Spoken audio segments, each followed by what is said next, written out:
This happened a couple years ago, but I'm glad it did because it showed me how toxic car sales really is. Let this be a warning to anyone thinking about taking up a sales position. I've worked sales multiple industries and no matter what they say they're all like this. The salesmen use high-pressure tactics on customers because employers use high-pressure tactics on their salesmen.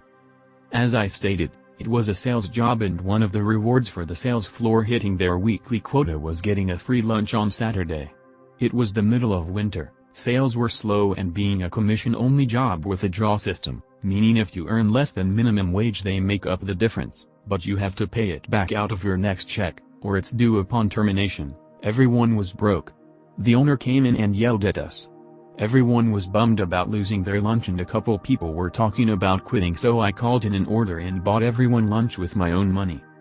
I was fired a couple days later for insubordination. TL, Doctor, the sales floor missed their quota, so I bought everyone lunch and was fired for insubordination. I was working with the guy training me and one conversation led to another. I asked how much was he making an hour since we are in the same field and he has more experience than me, hence why he is training me. He tells me I make enough. I say okay. He states back, why do you ask? I then say I believe in discussing wages with my co-workers. This lets me know if I'm being paid fair compared to my peers and where I should be at in a certain time span. He looks at me with a sly grin on his face and asks how much am I making as the new guy. I look deep into his eyes and tell him the truth, $28 an hour. That grin turned to angry strings of cuss words and loss of control. Come to find out he has been here for 4 years, is completely qualified in everything and he is also the only trainer, yet I make more than him. He proceeds to get further upset with me and says this is why I don't discuss wages, it should be illegal. To then I reply, a minute ago you said you make enough, and now you're upset at me because the company is paying you less than the new guy, when you should be discussing this with the manager, and here you are still defending the company. The rest of the work was completed in silence and hostile body language. TL, Doctor, my trainer got upset with me for discussing my hourly wage with him. Come to find out I make more than him. Edit. He didn't say much after the conversation and he was still visibly angry by the time we finished the project. However, I did see him in the office a half hour later joking with the manager. Not sure about what. The part about me looking into his eyes, it wasn't a sexual thing or a power move. It was more like, WTF, you didn't want to discuss it but a second later you're asking what I make. Almost weighing in if the conversation should continue. I try to be aware of body language and at that point I was more having an internal debate by processing his. Please keep your awards. I don't know what to do with it. Instead encourage these kind of talks with your coworkers and be aware of wages in your field. If you're underpaid, speak to HR. If you don't know and do not want to discuss it, apply for jobs in a similar field.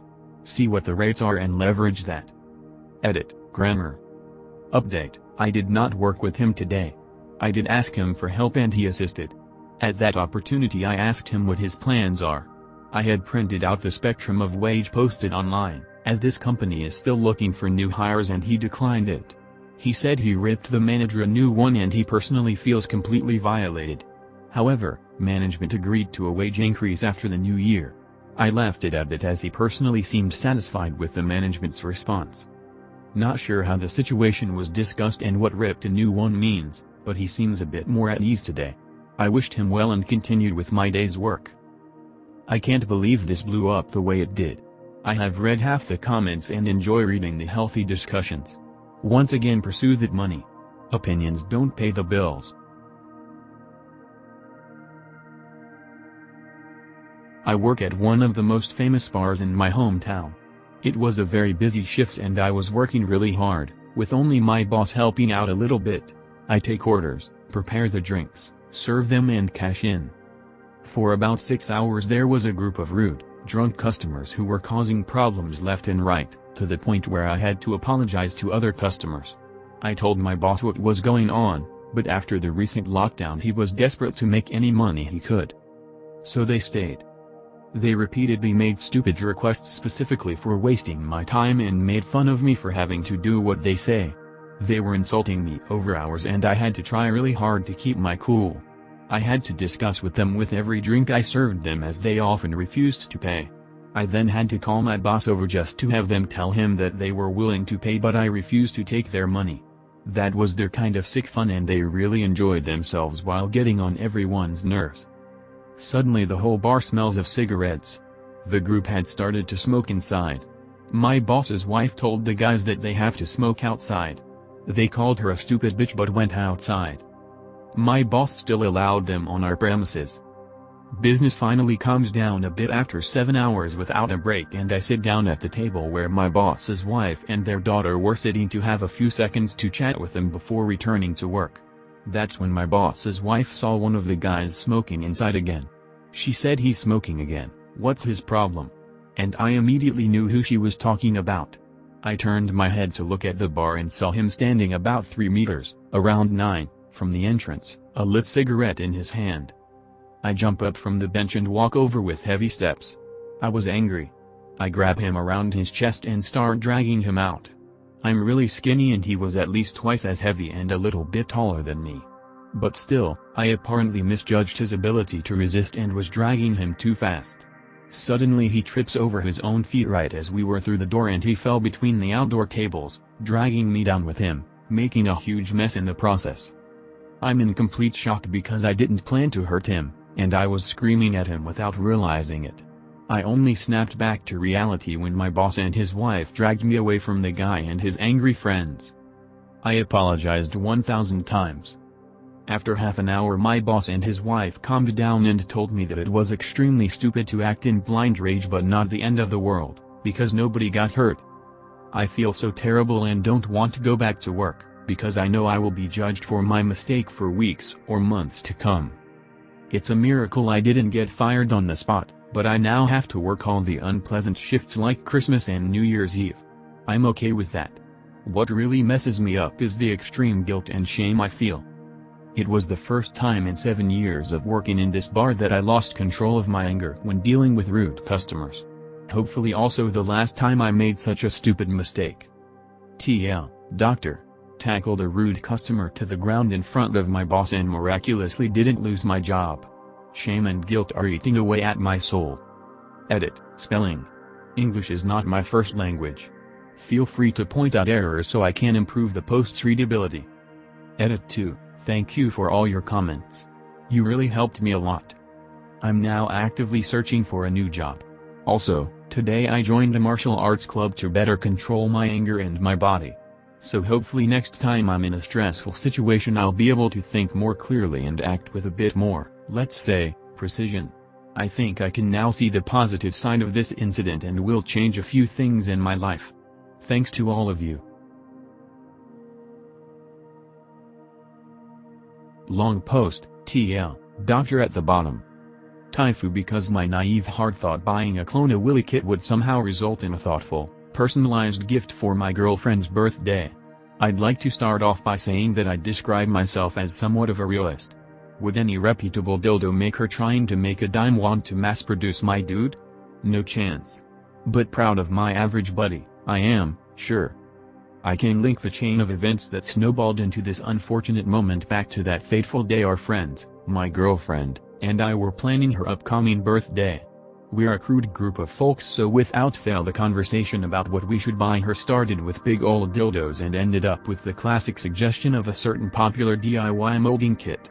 We were all laughing and joking of course, but when the day came for me to sit down and order her actual gifts, I couldn't stop thinking about what her response was when it came up that day. Amidst the noise of the crowd and the laughter, my love looked up at me and said, "Do it. You won't do it." She wasn't being serious, but then again when I felt like I just needed one more gift I thought, you know what, by God I will do it. I did my research. With most anything you'll find online there will be mixed reviews and it seemed like the worst ratings were overridden by the best ones, all of which reassured me that if I just took my time and followed the exact steps everything will be just fine. I played it safe and ordered extra molding powder just in case. Her birthday came around, I showed her the molding kit. We laughed, it went back in the closet, and weeks passed.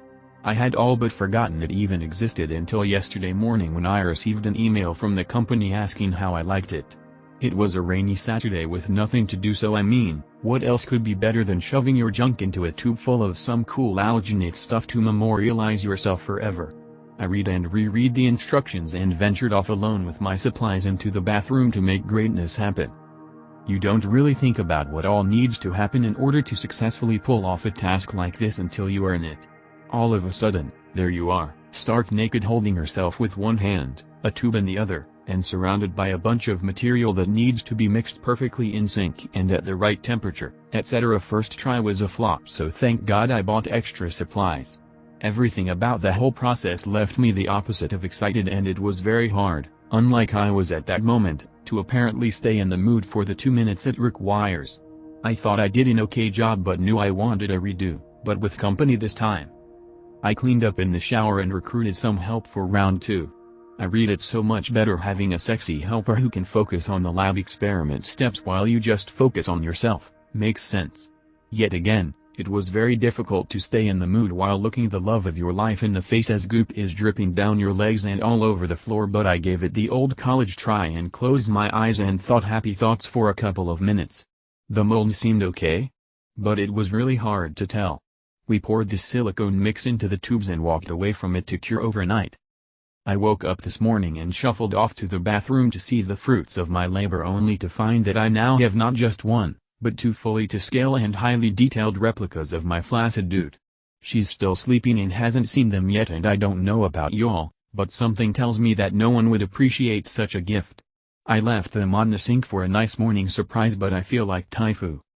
TL, doctor, I bought a clone a Willy kit for my GF's day and accidentally made 2 unimpressive clones of my flaccid dude.